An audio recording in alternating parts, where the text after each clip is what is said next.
Buen día nuevamente. Vamos a tratar de empezar con una pequeña demora que sería un clásico en este tipo de actividades. La mesa que me toca moderar, que justamente, aparte no solo la mesa, porque el título es interesante, además en un panel que, como verán, es un panel de lujo. El panel se titula Modelo de desarrollo y matriz productiva. Y yo creo que evidentemente es uno de los elementos centrales a debatir en una jornada como hoy. Evidentemente la palabra independencia atraviesa toda la jornada, estamos festejando es una forma de decirlo, por lo menos recordando que estamos en el bicentenario de la independencia, y como toda fecha o aniversario nos invita a reflexionar. Y la palabra independencia va a atravesar sobre diversas mesas tienen hoy, hablan de la cultura, de la ciencia y la tecnología, de la palabra, de las universidades, y en esta mesa evidentemente vamos a hablar de economía y de independencia económica. Y el título de hablar modelo de desarrollo y matriz productiva es porque es muy difícil sin independencia económica poder definir un modelo de desarrollo productivo y desarrollo como país, porque poder desarrollarnos indefectiblemente implica, a mi modo de ver, el desarrollo de la industria y del sector productivo con la industria. Y eso requiere tener independencia económica, porque solo se puede llevar adelante con una libertad en materia de política económica, de políticas que se vayan a implementar. Entonces, en ese sentido, me parece que es importante para decir qué entendemos y cómo pensamos y qué matriz productiva tendría que ser para poder lograr el desarrollo en esta mesa en la que yo creo que vamos a discutir estas ideas, y en la cual me parece que para abrir el debate y para introducirlo no hay mejor autor para pensar la independencia económica y el desarrollo que Aldo Ferrer. Creo que fue una persona que a lo largo de las décadas que escribió y que hizo el ejercicio de la profesión se dedicó a pensar estas cosas. Es decir, para él no se podía pensar el desarrollo sin un Estado, y un Estado fuerte y soberano. Y su primer trabajo sobre el Estado fue su tesis doctoral, y lo escribe a mediados de los 50.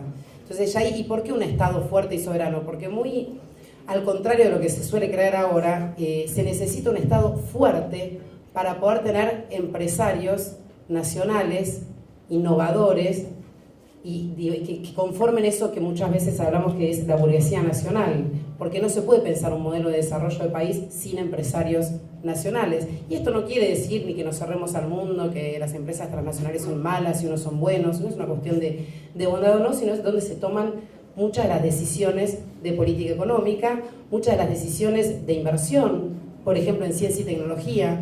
De hecho, ya también en otro trabajo interesante de Aldo de mediados de los 70, él pone como eje para el desarrollo de los países de América Latina, en particular de la Argentina, la necesidad de desarrollar la ciencia y la tecnología. ¿Y la ciencia y la tecnología para qué?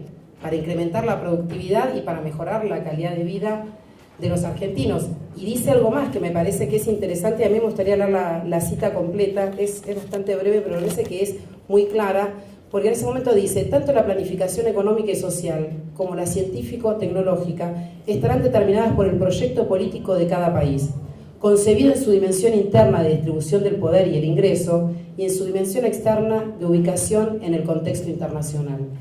Creo que es una idea clara en la cual se piensa la economía, se piensa la ciencia y se piensa la tecnología en un modelo de país. No se piensa de manera abstracta, no es que hay la ciencia y tecnología buena de manera neutral, sino que se hace a un modelo de país el cual uno quiere construir. Y en esa construcción, una de las cosas que también resaltaba Aldo y que me parece que es importante es: no podemos imaginar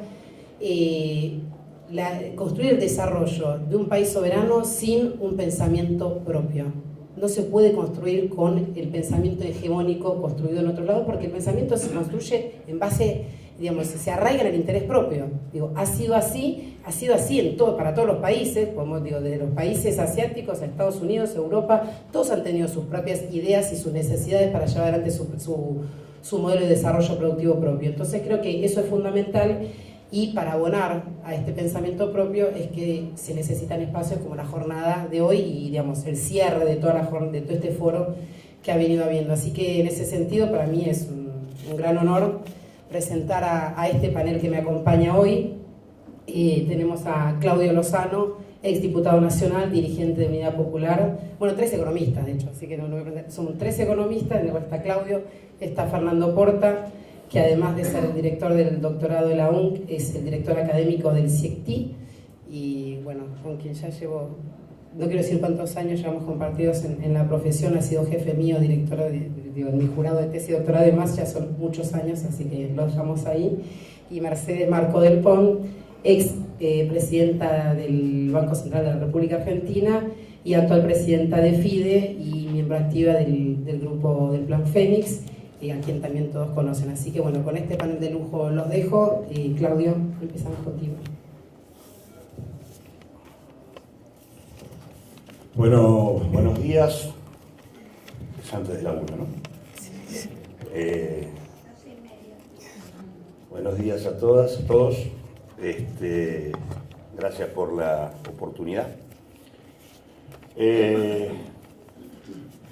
Yo creo que esta propuesta de discutir acerca del modelo de desarrollo y la matriz productiva obliga a un primer señalamiento, que es que la verdad que como sociedad no hemos logrado aún crear las condiciones políticas, sociales y económicas que nos permitan plantear la hegemonía de una propuesta de desarrollo que permita impugnar la actual matriz productiva y económica del país y organizarla en función de una estrategia que se sostenga en el tiempo.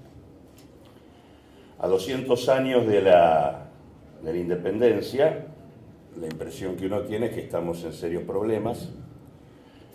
El dato político que me parece que hay que compartir para ponerle marco a la discusión es que por primera vez en mucho tiempo ni siquiera un representante, sino un integrante de las filas del poder económico de nuestro país gobierna con legitimidad política y con legalidad institucional. Y me refiero con esto no solamente al hecho de que Macri sea presidente de la Argentina, sino al hecho objetivo de que 7 de cada 10 funcionarios de los que han desembarcado en el gabinete actual son representantes directos de las principales empresas de la Argentina o de los principales bancos. Y yendo al punto de lo que planteaba recién Paula, cuando uno mira qué tipo de representación hay, estamos hablando dominantemente de empresarios de firmas extranjeras, bancos transnacionales, sector de servicios, y la verdad que la representación del sector industrial es, digamos que no es inexistente, pero es casi inexistente. Esto me parece que es importante porque la verdad que no hay muchas experiencias en donde estos señores pongan la cara en la gestión del Estado. La última anterior de manera manifiesta fue la dictadura militar. Y en general la impresión que nosotros tenemos es que cuando en todo caso hacen este tipo de definiciones es porque tienen la decisión de ir a fondo. En aquel momento, en 1976, fueron a fondo, genocidio mediante, para dar vuelta la sociedad como una media, replanteando drásticamente la distribución del poder social en nuestro país. Y en todo caso, genocidio mediante, por supuesto, la impresión que nosotros tenemos es que su desembarco actual está ligado a que tienen la impresión de que pueden disputar la legitimidad política con votos en la sociedad argentina que tenemos. Creo que hay una idea en donde es asociar endeudamiento externo con desarrollo de la infraestructura para sostener la actual matriz productiva del país. Nos parece que ese es el esquema que tenemos planteado. Y eso implica que se han restaurado un conjunto de nociones que de alguna manera habían quedado desplazadas, por lo menos como discusión dominante en la Argentina. La primera, que es una visión remozada de algunas cosas ya escuchadas, que es decir que hay que destrabar la economía para liberar de alguna manera las fuerzas del mercado que estaban trabadas, obviamente, por la regulación estatal.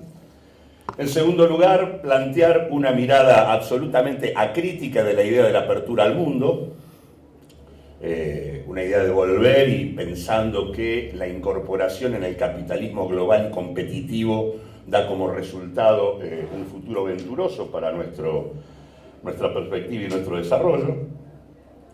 Un cierre realmente complejo, ignominioso del acuerdo con los holdouts, pero que tiene por detrás la lógica de relanzar el crecimiento en base a deuda.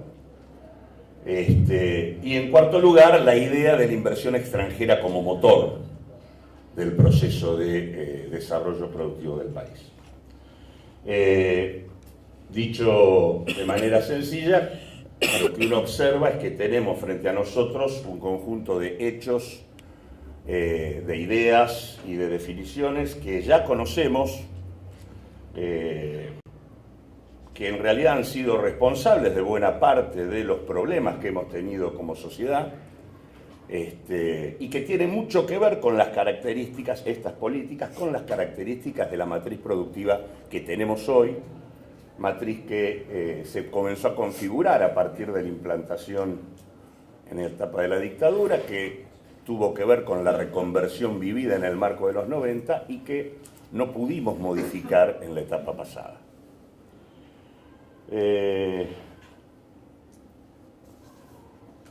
El segundo dato de la coyuntura para nosotros es que esto ocurre luego de que hubo una gestión que enarboló las banderas de un desarrollo nacional, de inclusión social, de transformación productiva, y que sin embargo al final de ese periodo nos encontramos con un cuarto o un tercio, de acuerdo a la medición que uno haga, de la población bajo la línea de pobreza, una matriz productiva que en alguna medida mantiene las características básicas de la economía reformulada en la década de los 90, y con un poder económico que en el marco de la internacionalización financiera ubica en el centro del proceso de acumulación de la Argentina al capital extranjero y a un conjunto reducido de grupos locales que se han transnacionalizado a fuerza de fugar excedente de manera sistemática y permanente.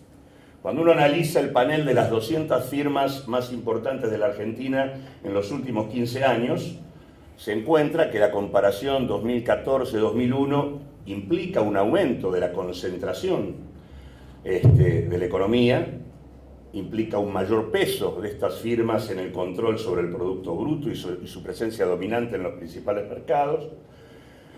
Puede observar que esa concentración está traccionada fundamentalmente por las primeras 50 empresas,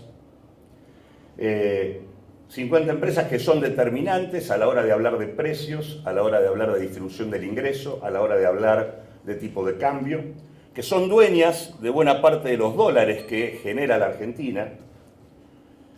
Estas 200 firmas son responsables del 62% de las exportaciones totales, y al mismo tiempo las primeras 50 concentran prácticamente el 60% del total de esas exportaciones. Pero esto es mucho más grave incluso si uno lo observa en términos de saldos comerciales, de saldos en divisas. En el año 2014, cuando la Argentina tenía un saldo comercial de 6.700 millones de dólares, las 200 firmas más importantes acumulaban un saldo en divisas positivo de 24.799 millones de dólares. Y las 50 firmas más importantes tenían 21.700 millones de dólares de saldo comercial.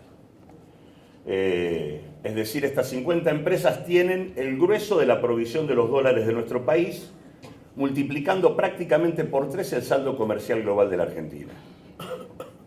Y por lo tanto tienen una gran capacidad de veto a la hora de discutir los términos de la política económica de nuestro país. Y aquí hay un punto clave respecto al tema de la discusión de la soberanía en el contexto actual. Obviamente todos sabemos de qué hablamos de las principales comercializadoras de cereales, de algunas terminales automotrices, de las líderes en la industria alimenticia, de algunas petroleras, mineras, ciertos actores en la siderurgia y el aluminio, química y petroquímica, y además actores en donde lo que encontramos es un fuerte proceso de extranjerización. En realidad de las 200 firmas, 114 son extranjeras, y en realidad esas extranjeras manejan más de la mitad de la facturación de la cúpula, manejan el 66% de las exportaciones y el 66% de este saldo comercial que estaba mencionando. No haber podido poner en discusión el poder de estos capitales, no haber tenido capacidad de que la regulación que se practicó en la etapa pasada pudiera disciplinar este comportamiento, en un marco de tendencias internacionales que resultaron favorables, porque indudablemente los precios internacionales que la Argentina tuvo brindaban una oportunidad para poder llevar adelante un cambio productivo importante, implicó perder una oportunidad. En este sentido, cuando uno mira el saldo comercial acumulado por la Argentina entre el 2003 y el 2015, acumuló 165.000 millones de dólares de saldo comercial, una base importante para poder financiar un proceso de cambio productivo, pero cuando uno mira algunas tendencias se encuentra, primero, que nosotros pagamos aproximadamente 63.000 millones de dólares en el mismo periodo de pagos netos por deuda pública, problema del endeudamiento que en ese marco tampoco se resolvió. En este mismo periodo hubo una fuga de capitales de 102.500 millones de dólares, prácticamente el 62% del saldo comercial total de la Argentina, y transferimos utilidades por aproximadamente 30.000 millones de dólares vinculados a el proceso de extranjerización que la economía argentina tiene. Estos números dan alguna señal de por qué no pudimos asociar la acumulación de divisas con cambio productivo, por qué seguimos teniendo un patrón exportador, depredador de recursos naturales, con contenidos problemáticos en materia ecológica y ambiental, y por qué no hemos podido reemplazar el proceso industrial de carácter de armaduría que seguimos teniendo en la Argentina, dependiente de un volumen muy importante de piezas importadas, con un bajo nivel de incorporación de progreso técnico y que tiene, por lo tanto, un bajo nivel de demanda de empleo calificado. Patrón exportador y armaduría que se completa con un sector de la construcción asociado al negocio inmobiliario que actúa como depósito de excedentes y reserva de valor en el marco de procesos de urbanización que también han tenido serios inconvenientes en términos de la organización del país y del ambiente. Lo que acabo de exponer permite desmontar algunas nociones de las que se están planteando hoy. La primera, no es cierto que ha sido la expansión del consumo o el elevado nivel de los costos laborales lo que ha dado como resultado el problema de las restricciones que la Argentina ha afrontado en materia de restricción externa. Lo que debilita la formación de capital, la posibilidad de la inversión y el cambio productivo son los pagos de deuda pública, la fuga de capitales y el carácter que asume la extranjerización y la transnacionalización de la Argentina. En segundo lugar, en una economía transnacionalizada como la nuestra, donde el dólar además actúa como reserva de valor, la discusión respecto al tipo de cambio a su nivel y al modo en que el mismo se administra no puede ser una decisión que mantenga el poder centrado en las 50 empresas que proveen divisas para el país. Por lo tanto, la discusión respecto al tema de la oferta de divisas para nosotros es una discusión central en cualquier debate respecto al tema de cambiar nuestro modelo de desarrollo y nuestro patrón productivo. Resulta por lo menos ingenuo plantear el tema de la inversión extranjera como motor del desarrollo en un contexto donde el país no ha podido retener una parte relevante de su excedente y la fuga de capitales sigue siendo la clave de la discusión para que la Argentina pueda invertir como corresponde. Y en cuarto lugar, el tema de que la inversión extranjera viene a ser el motor de todo parece pasar por alto el hecho de que la inversión extranjera ya existe en el país, que tiene control sobre los principales complejos productivos de la Argentina y que además tiene características, digo. En la Argentina, las filiales extranjeras que están aquí, en general, ocupan un lugar absolutamente marginal dentro de las corporaciones. En realidad, la propia inversión extranjera tiene tendencias dominantes para venir acá. No es que viene de manera abstracta y sin ningún tipo de direccionalidad. Tienen la direccionalidad de venir a invertir en recursos naturales, reproduciendo una matriz de carácter primaria. Invierten en servicios en general dirigidos a sectores de consumo de altos ingresos, no incorporan investigación y desarrollo, no incorporan proveedores locales y tienen una tendencia a la remisión de utilidades al exterior muy superlativa respecto al total de ganancias que obtienen. Por lo tanto, cualquier discusión sobre inversión extranjera supone un Estado que discuta con ellas un rumbo diferente respecto al que tienen hoy, ya en el país, y a las tendencias que en materia de transnacionalización existen hoy a nivel internacional. Y el otro punto es que, por lo menos para nosotros, la discusión en un país donde tenemos un predominio del capital extranjero de las características que hoy tenemos en la Argentina y donde el papel que cumplen los sectores más concentrados de la burguesía local, entre comillas, nacional, es un papel asociado al patrón de transnacionalización con fuga de capitales incluido, la única manera de plantear una estrategia de cambio productivo y de desarrollo supone colocar en el centro del proceso de acumulación al Estado entendido como expresión de un proceso de acuerdo social que involucre a los actores subalternos de la sociedad para poder plantear una estrategia de regulación que ponga en caja el comportamiento de estos capitales. Una estrategia que suponga la capacidad de apropiar rentas para replantear el financiamiento y el desarrollo productivo de la Argentina. En este bicentenario, donde nosotros estamos a la sombra de un gobierno legal y legítimo del poder económico en nuestro país, con un gabinete poblado por funcionarios con las características que en todo caso mencionaba anteriormente, en el marco de una ofensiva muy fuerte que incluye apertura importadora, liberalización comercial, tarifazo, mega devaluación, quita de retenciones, hundimiento del poder adquisitivo de buena parte de la población y prácticamente 1 millón de pobres más en apenas 6 meses, la verdad es que la impresión que nosotros tenemos es que este bicentenario es un buen momento, en primer lugar, para tomar definiciones en términos de resistencia concreta a lo que son los planteos que se orientan desde la gestión gubernamental, porque francamente son planteos que no nos llevan a ningún lugar en términos de modelo de desarrollo, de cambio productivo, y en segundo lugar de reflexión respecto, de reflexión y de revisión de nuestras propias prácticas, de nuestros propios criterios, para tratar de no volver a perder oportunidades y en todo caso para ser capaces de construir lo único que le puede abrir la puerta a una perspectiva de desarrollo y cambio productivo, que es la posibilidad de parir una propuesta política distinta en la Argentina. Muchísimas gracias.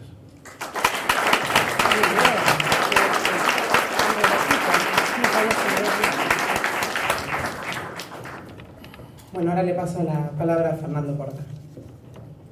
Gracias, Paula. Buenos días a todos. Placer de haber sido convocado a esta iniciativa, placer de estar en esta casa y placer de compartir esta mesa con amigos, compañeros de vieja data, por los que tengo un afecto y un respeto intelectual y político enorme. Ciertamente, hablar de desarrollo independiente en las actuales condiciones del sistema mundial, en las actuales condiciones de lo que llamamos globalización, es un desafío complejo. Está claro, digamos, que las condiciones mundiales, los ciclos por los que pasa la economía mundial, la forma en la que está configurada, sus patrones de consumo y producción predominantes, siempre, de un modo u otro, condicionaron la inserción de cada una de las economías nacionales, de cada uno de los países en esa estructura, digamos. Es cierto también que eso no implica que ese condicionamiento establezca senderos ineludibles, que sea una determinación completa sobre las posibilidades nacionales. Por supuesto que esto depende muchísimo también de las prácticas políticas internas, de las prácticas de sus agentes, de sus actores económicos, es de algún modo de la confluencia de la tensión entre esas fuerzas internacionales y esos proyectos a nivel nacional, por dónde sale, digamos así, el sendero de desarrollo de cada una de las economías. Lo cierto es que esta fase de la economía mundial, con el predominio, diríamos así, absoluto del sistema capitalista de producción, con el predominio dentro de ese modelo de acumulación de las estrategias de valorización financiera, con la destrucción, el desmantelamiento, el debilitamiento, según los casos, de los estados de bienestar en buena parte de las economías, con la depredación de las condiciones de trabajo que supone los modos en que se compite en la economía internacional, establecen condicionamientos muy fuertes sobre la posibilidad de un desarrollo sostenido e inclusivo. Y al mismo tiempo, entonces, pone, sin duda, una atención muy fuerte acerca de la enjundia, la densidad que debe tener una propuesta social a nivel nacional capaz de acometer la tarea del desarrollo. Para un país como la Argentina, la tarea del desarrollo es una tarea de cambio estructural hacia establecer crecientes condiciones de vida de la población y mejoras en la distribución del ingreso, básicamente. Por supuesto, con mejora en la provisión de bienes públicos, mejora en la salud, mejora en la educación, todo lo que se mencionó y se mencionó en la mesa anterior y en lo que seguramente estamos absolutamente todos de acuerdo. Además, ese cambio estructural, tarea social compleja, digamos, conflictiva, etc., se desarrolla en los marcos de una democracia que tiene a su vez también tiene sus tiempos políticos, tiene sus tiempos electorales, donde esos procesos de cambio se ven sometidos en cierto sentido a la tensión de ser de un modo u otro revalidados, refrendados en términos políticos electorales en periodos relativamente cortos. Esto también instala una tensión adicional sobre las posibilidades de acometer esta tarea del desarrollo con mayor vocación de independencia. Ahora, si nosotros miramos un poco qué es lo que hay por ahí, digamos, es decir, cómo se han desarrollado las economías parecidas a la Argentina, economías que tienen un rol relativamente subordinado, un rol periférico en la estructura del capitalismo mundial, porque no son ni las que determinan sus pautas de producción, ni son las que determinan sus pautas de consumo. Son en cierto sentido receptoras de esta cuestión. Digamos, ¿cómo es que ha habido algunas experiencias de inserción relativamente exitosas? Si por exitosas se puede entender por lo menos algún periodo de crecimiento, por lo menos algún periodo de redistribución de ingresos, etc. En algunos casos han sido estrategias que llamamos de nicho, de ultra especialización, sobre la base de desarrollar un sector muy específico, muy competitivo en el mercado internacional y de ahí derivar algunas rentas que permiten financiar la inclusión del resto de población en el modelo social y político. Eso es básicamente algunas experiencias de países muy pequeños, digamos, ¿sí? No es el caso de la Argentina. En otros casos han sido experiencias asociadas a la idea de mercados preferenciales, de bloques económicos de lo que se ha participado de algún modo y se han derivado ciertos posicionamientos ventajosos. Es el caso de algunos países europeos en algún momento del tiempo. Podría ser el caso de Australia también. No ha sido el caso de Argentina. Digamos, ese factor geopolítico tampoco ha estado ni está. En otros casos se ha privilegiado el crecimiento sobre la distribución y son economías que han crecido fundamentalmente insertándose sobre la base de costos salariales bajos y han tenido un lugar en este modo de producción a nivel mundial desde esa perspectiva. Tampoco parece ser deseable esa estructuración para la Argentina. Otros casos, digamos, que se pueden rastrear históricamente, han requerido, sin duda, de un Estado que acomete las tareas del desarrollo con políticas de desarrollo productivo establecidas desde esa perspectiva, con fuertes políticas de desarrollo productivo, que en cierto sentido compensan las limitaciones de los propios agentes económicos para ser los protagonistas de esos proyectos. ¿Qué condiciones mundiales tenemos nosotros a corto y mediano plazo para pensar esta problemática para la Argentina? Sin duda, lo único cierto que podemos decir de la economía mundial para los próximos años es que su evolución es incierta, digamos. lamento la frustración que ustedes puedan sentir al escuchar esto, pero me parece que es efectivamente así. Lo único que sabemos es que podemos prever muy poco en términos del crecimiento y la estructuración de la economía mundial en los próximos años, por lo menos en un horizonte previsible. Sin embargo, hay algunas líneas de reestructuración que están dando vuelta por ahí, digamos, ¿eh? Claramente ha habido una recomposición del capitalismo norteamericano, ha bajado sus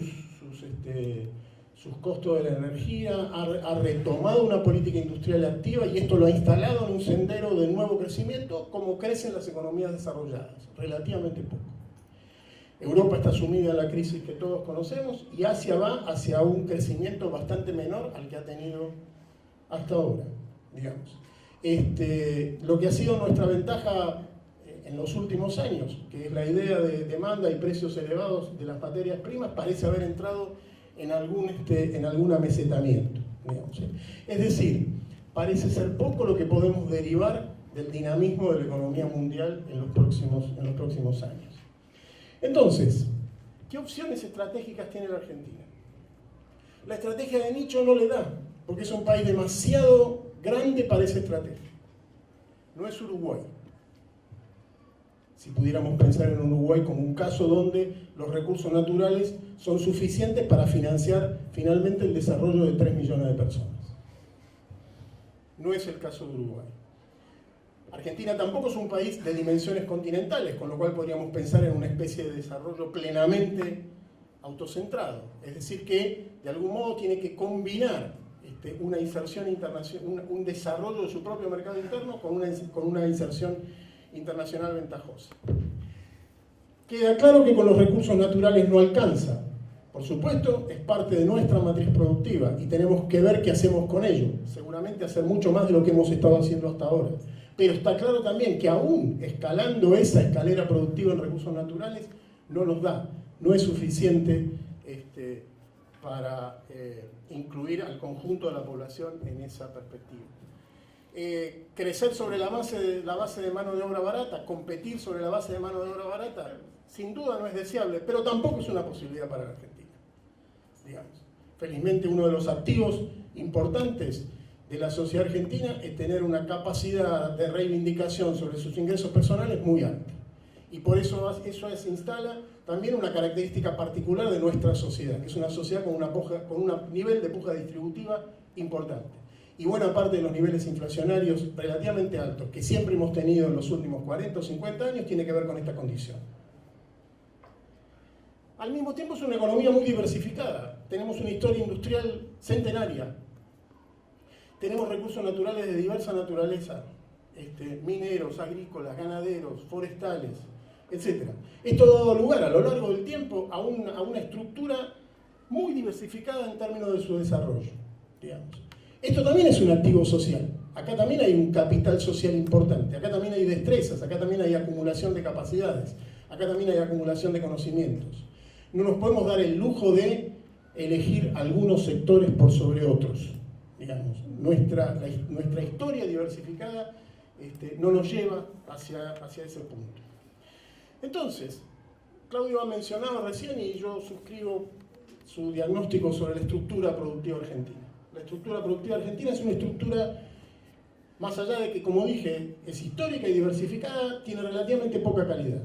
Es de baja productividad en general, digamos. O está sentada en materias primas o en commodities de primera transformación de las materias primas, donde en realidad las rentas se derivan fundamentalmente de la ventaja natural, o está sentada en gamas productivas relativamente bajas en la industria y en los servicios, o está sentada en la prestación de algunas actividades bajo formas de naturaleza monopólica y con mercados cautivos, etc. Todo esto le resta muchísimo dinamismo a la estructura productiva argentina.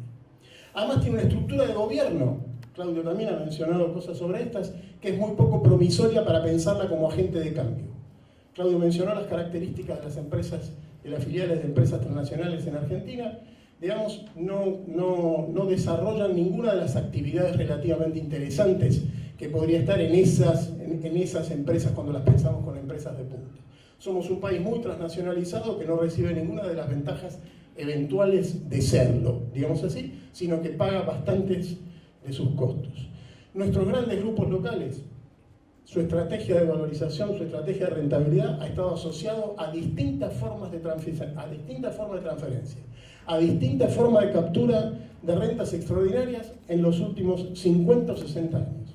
La mayor parte de ellas intermediadas por el Estado, digamos.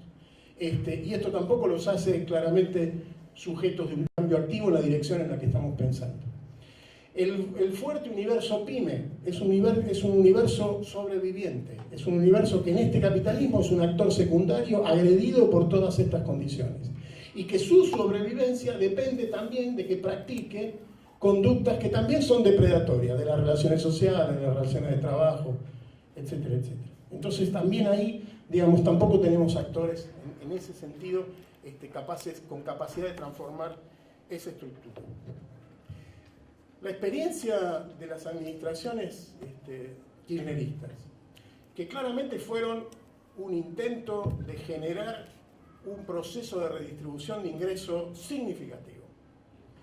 En el marco de condiciones externas favorables, sin duda, pero al mismo tiempo haciendo un uso intensivo de políticas en la dirección de esa redistribución, también mostró sus límites cuando no pudo transformar esa estructura productiva. Es la estructura productiva la que le pone en algún momento límites estrictos a la posibilidad de seguir creciendo a tasas relativamente sostenidas, de modo de permitir la inclusión de grandes masas de la población en esa distribución y al mismo tiempo profundizar la distribución del ingreso. Las tensiones que enfrenta el modelo de la economía kirchnerista, fundamentalmente desde el 2011 en adelante, en el marco de cierto cambio en las condiciones internacionales, tiene que ver de algún modo con el agotamiento de una estrategia de redistribución de ingresos sin al mismo tiempo haber avanzado sustantivamente en la modificación del perfil productivo. Y esta es una lección que tenemos que sacar hacia adelante, digamos.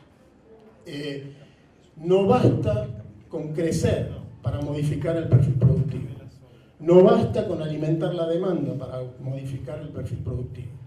Eso tiene que estar contenido en el marco de una estrategia de desarrollo específica, una estrategia de desarrollo explícita que tenga este horizonte del crecimiento sostenido y la redistribución como sus objetivos estratégicos.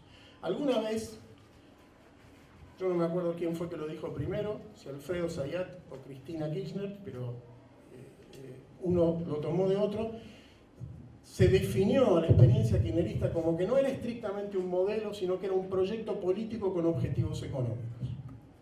Lo cual, Alfredo, y creo que la presidenta lo retoma, ¿no? Exactamente. Lo cual es una definición interesante. Tiene un rasgo muy interesante, que es que en cierto sentido trata de marcar el predominio del proyecto político, digamos así, sobre las definiciones económicas. La subordinación, si ustedes quieren, para decirlo en dos platos, de la economía a la política.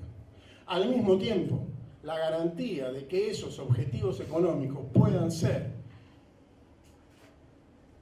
sostenidos a lo largo del tiempo y conseguidos a lo largo del tiempo requiere de una estrategia de desarrollo económico explícita, digamos así. Me parece que aquí es una limitación que hubo en las formas de intervención pasadas. ¿Qué es a lo que asistimos ahora? Claudio ha hecho, y coincido también con él, en alguna de esas cuestiones. A lo que asistimos ahora es a un diagnóstico equivocado, ¿no es cierto? La inflación en Argentina no se produce por un exceso de gasto público. La falta de competitividad en la Argentina no tiene que ver con que tenga costos salariales altos. La falta de inversión en la Argentina no tiene que ver con que no exista el suficiente horizonte de rentabilidad. Ese es el diagnóstico que informa a las políticas actuales. Las políticas actuales van en la dirección, supuestamente, de bajar la inflación por la reducción del gasto y de alentar el proceso de inversión a través de la recuperación de la rentabilidad de las firmas, que es lo que se ha hecho, un masivo shock de redistribución de ingresos, está claro, digamos. En el corto plazo estamos asistiendo a eso, en el corto plazo estamos asistiendo también a una situación recesiva importante. ¿Cuál es la estrategia supuestamente de largo plazo que hay por detrás de eso? digamos, bueno, un país fundamentalmente inserto en los circuitos dominantes del capitalismo mundial en términos comerciales y financieros. Eso quiere decir una especialización fundamentalmente en recursos naturales y en una apertura irrestricta de los mercados financieros bajo sus diversas formas. Estamos asistiendo a los efectos de corto plazo de esta política: shock redistributivo regresivo y recesión, por un lado, y si en la medida en que esta estrategia se consolide y permanezca, asistiremos también a sus efectos de más largo plazo. Una economía seguramente mucho más heterogénea, no sé si más grande, no sé si más moderna, pero seguramente más desigual, digamos. Este es el panorama en el cual tenemos que pensar las estrategias de desarrollo hacia adelante, digamos. Y por supuesto, así como digo que no hay una vía determinada para ningún desarrollo, digamos, acá lo que nos tenemos que poner de acuerdo o discutir es cuál es ese objetivo hacia el que queremos llegar. Yo puedo tener una idea respecto de eso. Yo creo que tenemos que ir hacia un país de salarios altos generalizados. Yo creo que tenemos que ir a un país de una estructura productiva mucho más compleja de la que tenemos.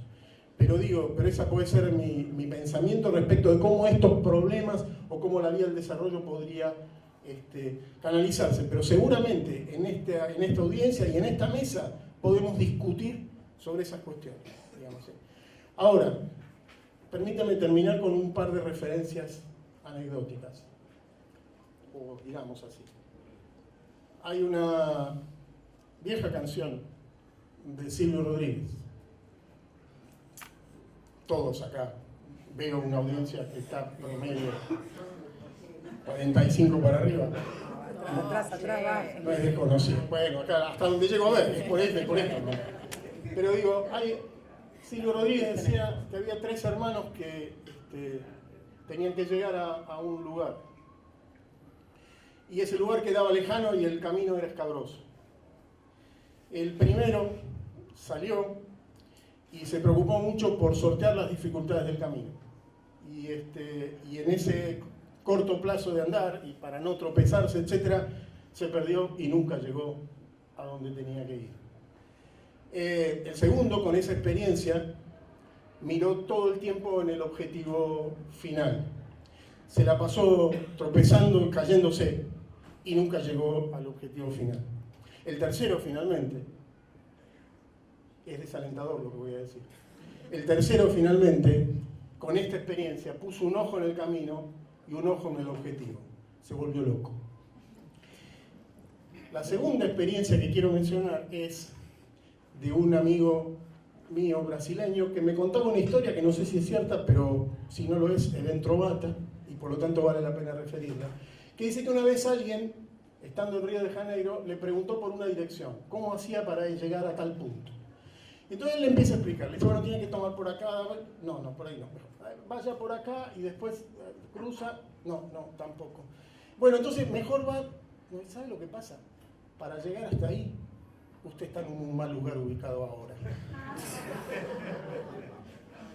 Yo creo que tenemos que ser capaces, digamos, sin volvernos locos y sabiendo que el punto de partida que tenemos es un punto complicado, de ver cómo construimos como sociedad ese sendero hacia el desarrollo independiente, que seguramente será posible en la medida que aunemos voluntades y coaliciones sociales para hacerlo efectivo. Gracias.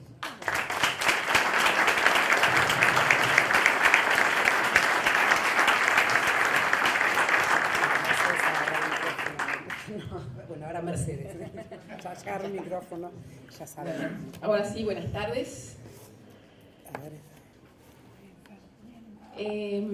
Vamos a tratar de no volvernos locos, locas. Se ha dicho mucho, se solapan las reflexiones que podemos y queremos hacer en esta jornada.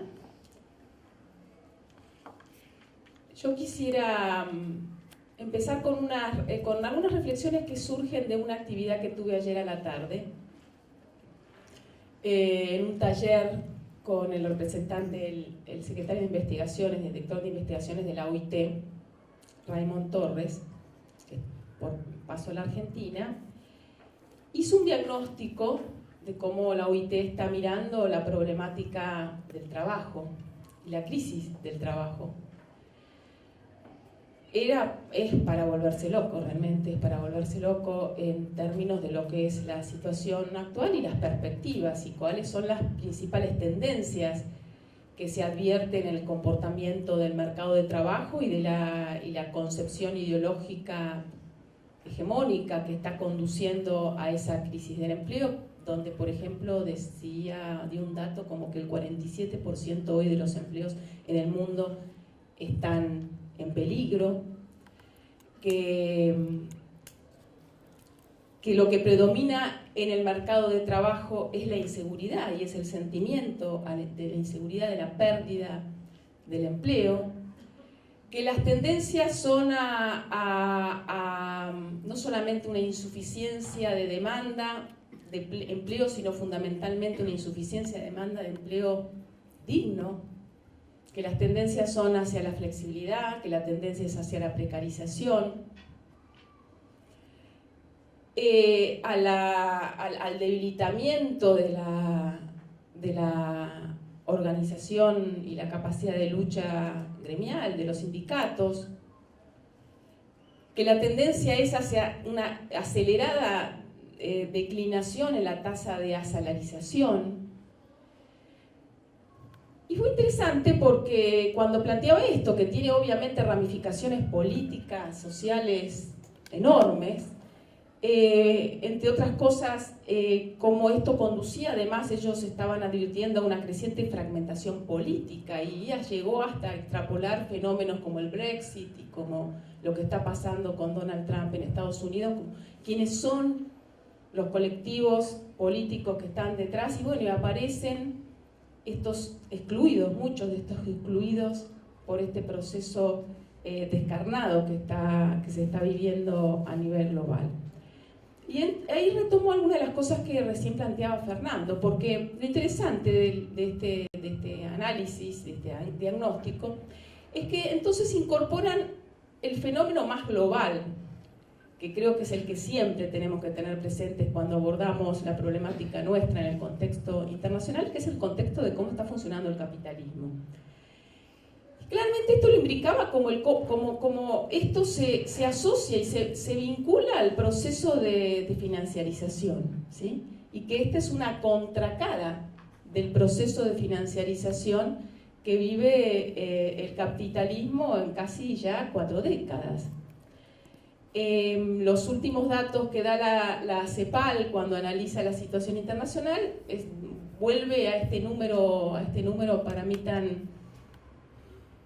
parece tan abstracto, pero es tan terrible que si en los años 80 el total de riqueza que se producía en el mundo equivalía al total de activos que circulaban por el mundo, cuando estalla la crisis, esa relación había aumentado a 14 veces, ¿sí? La riqueza productiva, la riqueza que se genera en la economía real, la riqueza que genera empleo, en relación a esta riqueza ficticia financiera, era 14 contra 1. Hoy estamos 12 contra 1. No cambió mucho la situación. Y Raymond Torres ayer decía otra cosa más, cuando prosiguió en su análisis, que decía que cuando se miraba desde una perspectiva regional, se advertía que había pocos países donde estas tendencias del mercado de trabajo no se reproducían y que eran casos excepcionales, ¿sí? Donde la tasa de asalarización, donde se había producido progresos importantes en materia de reconstitución de institucionalidad del mercado de trabajo, de recuperación de derechos, de formalización, sin ignorar todo lo que todavía quedó en el tintero. Y Argentina estaba entre uno de esos países.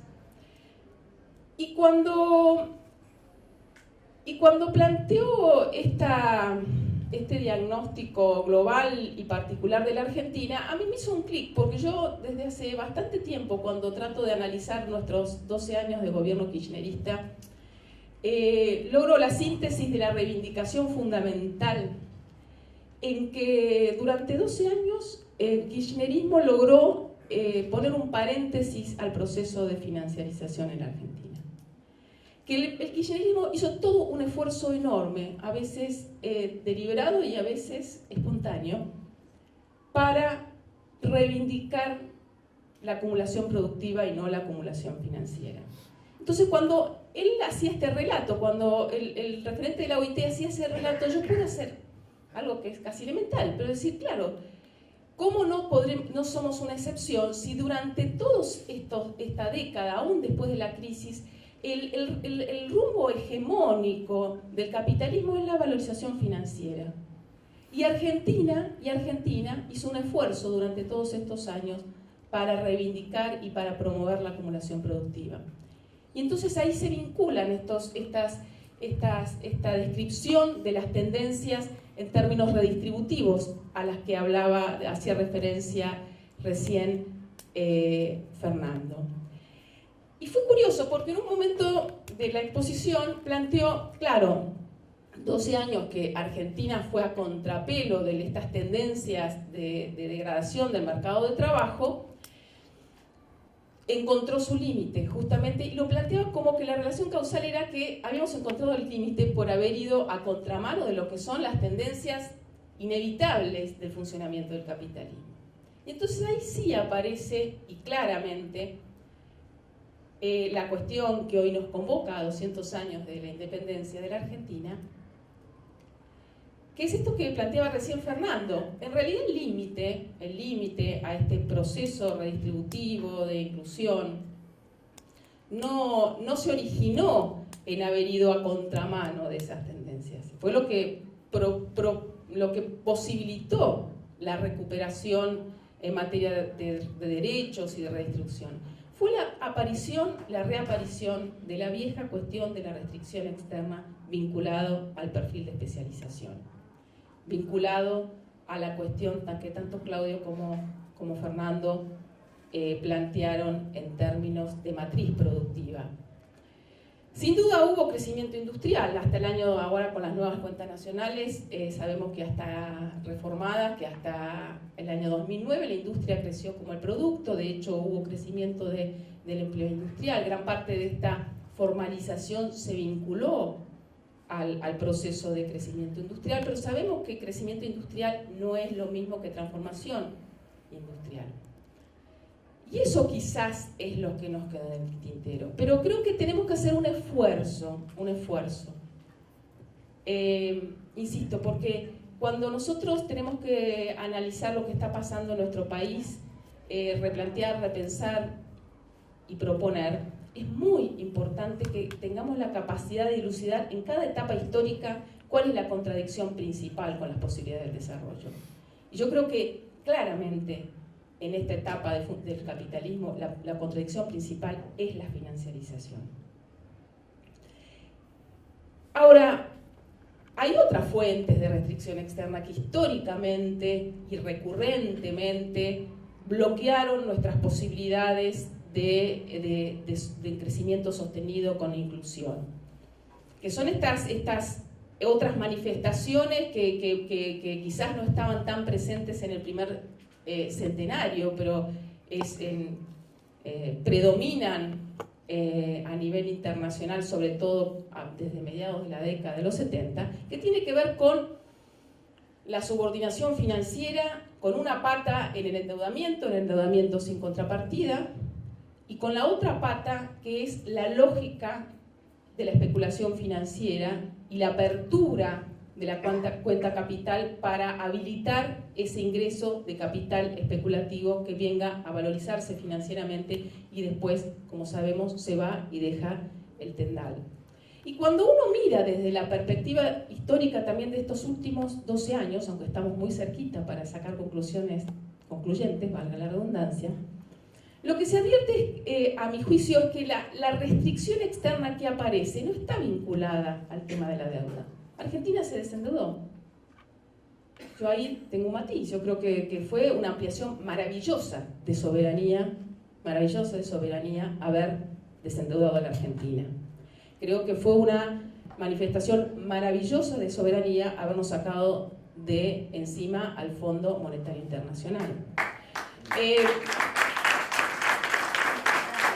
Argentina, durante estos 12 años, tomó otras decisiones políticas. Por ejemplo, bloquear el ingreso de capital especulativo.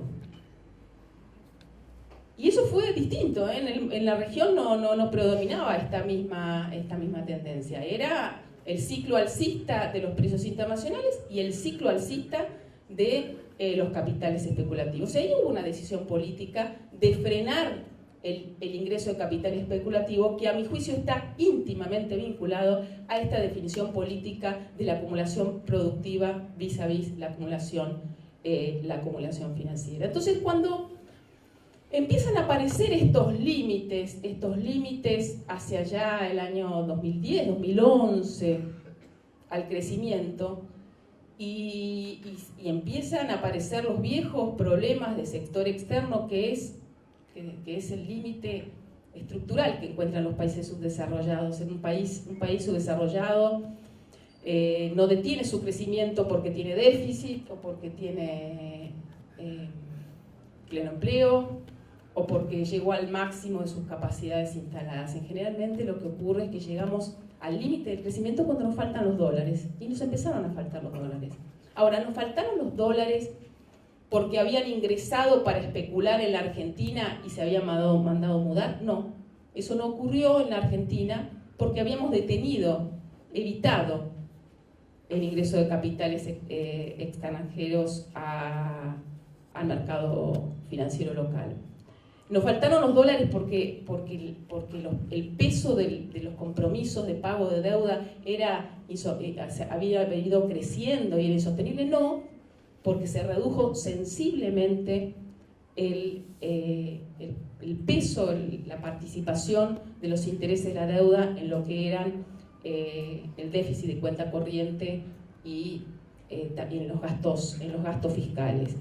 Aparece entonces esta cuestión que tiene que ver con el patrón de acumulación, patrón de especialización asociada al desequilibrio industrial y al desequilibrio energético, a la insuficiencia de petróleo y a un aparato industrial que más crece y más demanda productos, partes, insumos importados. Al viejo desequilibrio que tanto hablaron Fernando como Claudio, asociado a la insuficiente industrialización, a la insuficiente transformación, a la persistencia de un sector industrial muy desintegrado, con baja productividad, con bajo desarrollo científico-tecnológico. Yo creo que es muy importante tener quizás ciertos consensos acerca de estos diagnósticos, sobre todo en etapas que estamos en procesos de repliegue, quizás de proyectos deliberados y explícitos de desarrollo, inclusión y distribución, para repensar qué nos pasó, en qué nos equivocamos, en qué nos quedamos cortos, qué no pudimos, qué no supimos, para salir a confrontar y salir a proponer al resto de la sociedad alternativas superadoras. Pero lo peor que nos puede pasar, yo creo, es sentarnos en un escritorio y empezar a definir planes perfectos. Sinceramente, creo que lo que nosotros tenemos que hacer el esfuerzo enorme es por saber en qué cancha se juega y saber lo complicada que es esta cancha del capitalismo hoy en el mundo.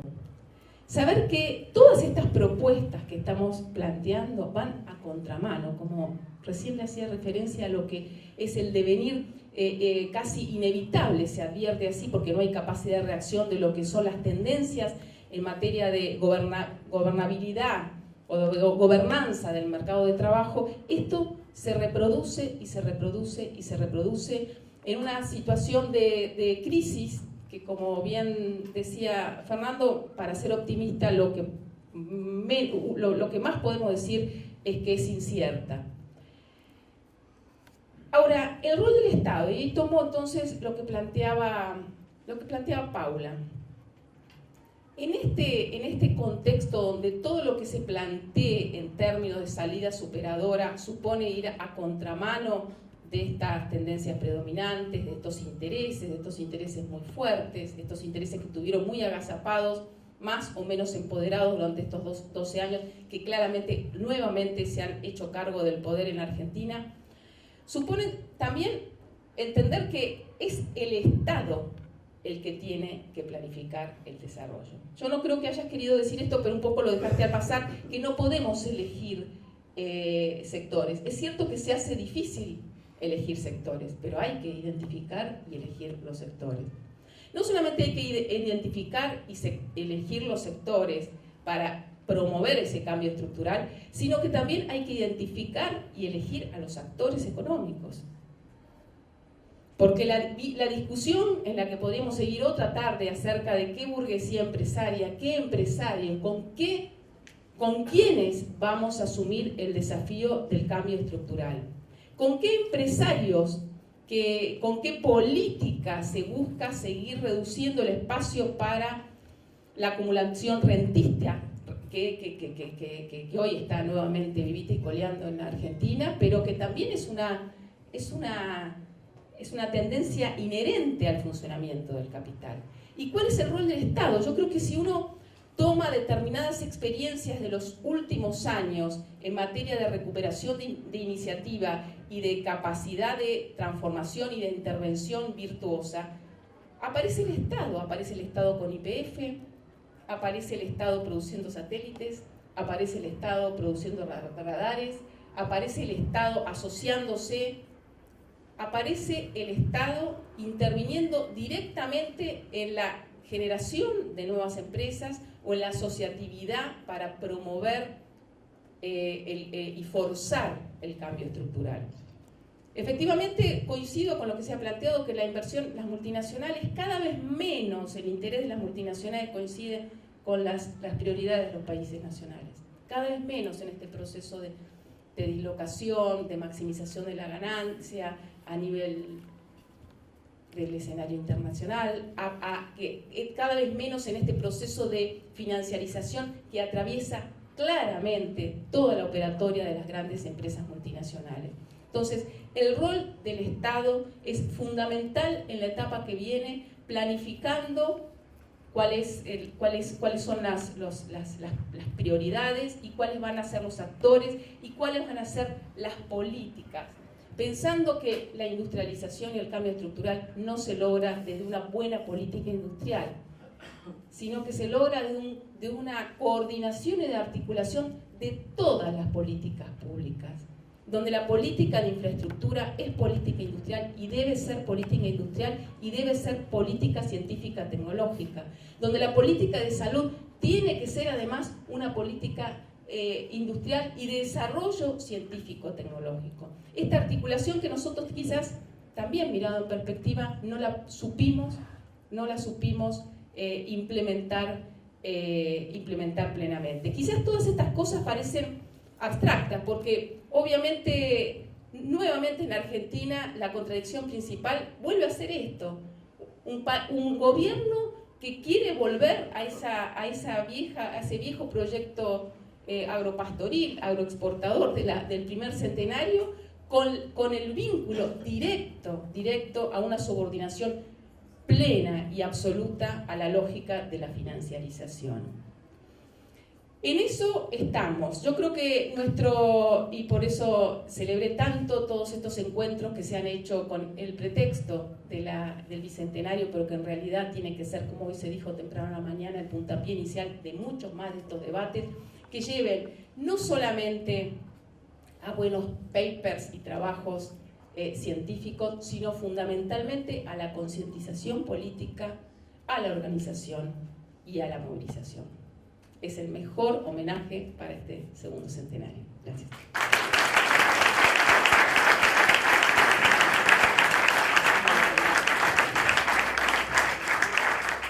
Bueno, la verdad que no nos podemos quejar con la riqueza, espera, ya vamos a cerrar.